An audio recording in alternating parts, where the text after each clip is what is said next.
Well, sexting is what we were talking about last break. And if you're younger than 19 years old, certainly you know exactly what that means. The thing you may not know, though, the ramifications that go with it. This is something parents need to know so they can pass along to their kids. There are kind of three scenarios that experts say sexting is most likely to occur. Certainly between romantic partners, also partners sharing images outside of their relationship, and a teen that's not in a relationship but wants to be. Richard Guerry is the director and president of the Institute for Responsible Online and Cell Phone Communication. He joins us this morning. Richard, thank you for being here. Do we need to change the behavior by, quite frankly, scaring these kids and reminding them just how much trouble you can get yourself into by doing this?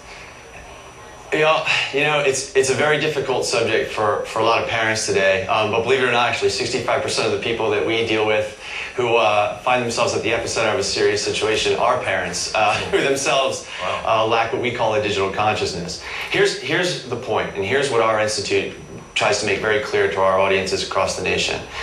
Sexting is an effect. Cyberbullying is an effect. What you do with your digital tools and technologies can have a positive or negative effect. It all stems from one thing, the cause, and the cause is right here. The cause is what you decide to do the moment you turn on your digital tools and technologies. They are distributed to us because they are great, beneficial, powerful tools of convenience. If you're irresponsible, however, and you abuse it, like anything else, often that will lead to tragedy. So they're just very quickly. Oh yeah, go ahead. I'm sorry. Go ahead, Richard. So abusing it.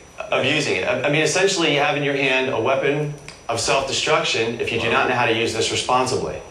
Okay?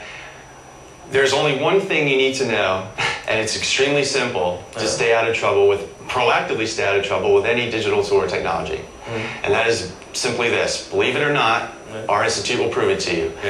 You have the mindset that what you're about to do is public and permanent. You have the mindset that what I'm about to do, my mom's going to see, my dad's going to see, my great-grandkids are going to see. And it's that simple. A room of criminals is going to see it. It's that simple. And you'll practically stay out of trouble. You know what, remind me, and that's It's that simple. It's that simple. That's kind of that old adage that you don't ever do anything you would be afraid to tell your mom about. So that kind of goes along this same line. Really, but so that is absolutely right. Remind people just how much trouble you can get into, and also some legal trouble with some of the stuff you do on that cell phone, some of these images you put out you think are innocent enough in one sense. Absolutely. So it's, again, you know, we'll keep it nice and simple. If you are under the age of 18 and you take a picture, you're a possession or a creator for child pornography. If you send it, you are now in distribution of child pornography. If you keep it on your phone, you are a possession of child pornography. If you do all three, that's quite a wrap. Richard, that's some very simple stuff, and I'm going to put this stuff out and make sure our viewers get that, but very simple ways to cut this off before it ever gets out of hand. Richard Guerry, again, I want to say the name of it, the Institute for Responsible Online and Cell Phone Communication. We appreciate you coming in. That's some very useful information for our viewers. Thanks so much. You enjoy the rest of your Sunday. My pleasure. Kate and I are going to be back with more top stories coming up in 30 minutes at the top of the hour, but right now we're going to hand this thing over to Sanjay Gupta, MD.